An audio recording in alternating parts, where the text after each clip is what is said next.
Here's a quick guide on how to solo flawless the new Ghosts of the Deep dungeon on the Hunter class. Using this build, I never worried about dying during the encounters. This build is focused on survivability. I'm using Arc with Combination Blow and Gambler's Dodge to always have my melee up, paired with Assassin's Cowl for instant health regeneration after a charged melee kill or finisher. Aspects, I have Flow State to boost reload speed, also Lethal Current so that melee jolts multiple targets. For fragments, I'm rocking Spark of Resistance, Frequency, Magnitude, and Shock. Notable mods I have are Heavy Handed to create orbs and Recuperation to regen health from those orbs.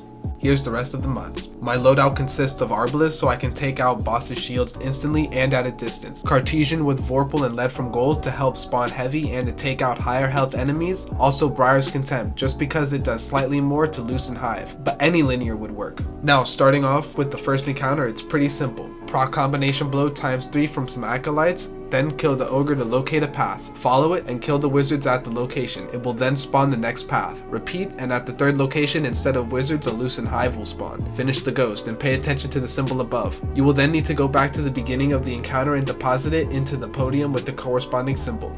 To do that, you must kill a wizard mini-boss to spawn a deep sight node so you can deposit it. If you bank in the wrong podium, you will die. Here's a map of the possible routes. Do that 4 times and you're done with this encounter. No issues. Second encounter, again, start by proccing Combination Blow ×3 and kill all 3 knights. Make sure you utilize the pulse grenade. Next, an ogre will spawn. Kill him to spawn a deep sight node. On both walls, there are 3 symbols that you will again need to match. Go underwater and activate the symbols. Again, dying if you choose the wrong symbol, so I recommend repeating the symbols out loud so you don't forget. Here's a map of the bottom floor with the locations of the symbols. The red circle is where I drop down every time to be consistent. After activating a symbol, a wizard will spawn on the top floor for a total of 3. When you resurface, try to find a thrall so you can re-proc Combination Blow easily. After finishing the wizards, you will need to deposit into 3 podiums. These you don't need to worry about matching, they are all the same. I recommend killing 1 wizard at a time. Killing multiple wizards don't restart your timer, so just take your time. Deposit in the middle podium first. It's the furthest away from the boss. When it's time for DPS, another knight will spawn in the middle. Again, use your grenade and Combination Blow to kill him instantly. The knight drops a green circle you must stand in order to damage the boss's shield. Just pull out Arbalest and go to town. I survived by standing near the stairs and using a linear fusion rifle. Every so often, I turned around to re-proc Combination Blow and gained full health and faster reload. If you get suppressed by the boss, don't worry, Assassin's Cowl procs on normal melee as long as you have Combination Blow active.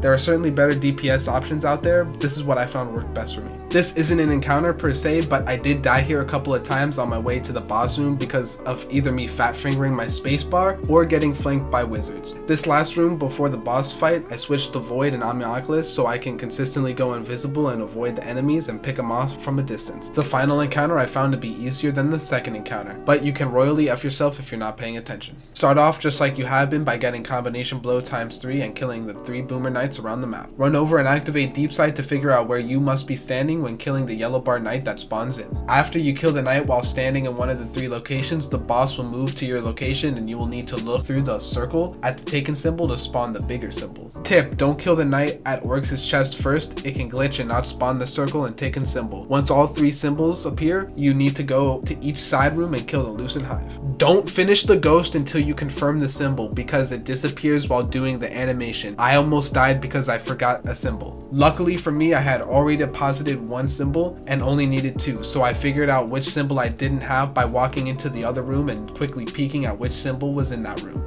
That was the closest I was to dying during this run, and after that I took a couple of seconds to look at the symbol right before I finished the ghost in order to avoid making the same mistake. After all 3 symbols are deposited, it's time for DPS. Immediately pull out Arbalest to melt the shields and to stop her from teleporting. To be safe, I DPS'd at the top of Oryx's head. Only enemies that are up there are Thrall, which I used to reset my health. Even then, while DPSing at Oryx's head, it was hard for the boss to even damage me. Rinse and repeat until the boss is dead. Take your time, there is no rush. Doing a solo flawless run takes some time and commitment. Hopefully you found this video helpful and you're able to solo this dungeon flawlessly. Thanks for watching, subscribe for more, I'll see you next time.